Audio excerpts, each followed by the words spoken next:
Itong kasabihan na to o itong quotes na to ay nanggaling kay Allen Iverson, no?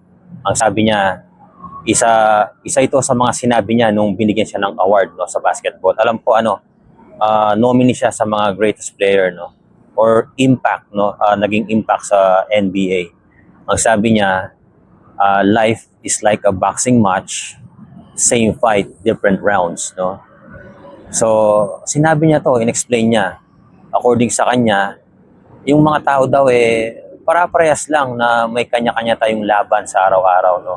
Ang ibig niya sabihin na laban yung laban ng buhay. Actually, sa kada tao para-parehas lang tayo na dumadanas ng problema, no. Ang pagkakaiba lang yung mga rounds.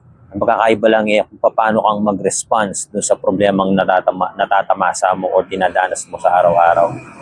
Actually, pwedeng sa rounds na to panalo ka. Pwedeng sa rounds na to medyo pumalo ka ng konti. Pwedeng sa rounds na to talagang lamang ka. At isang rounds lang ang magdidikta na panalo ka na.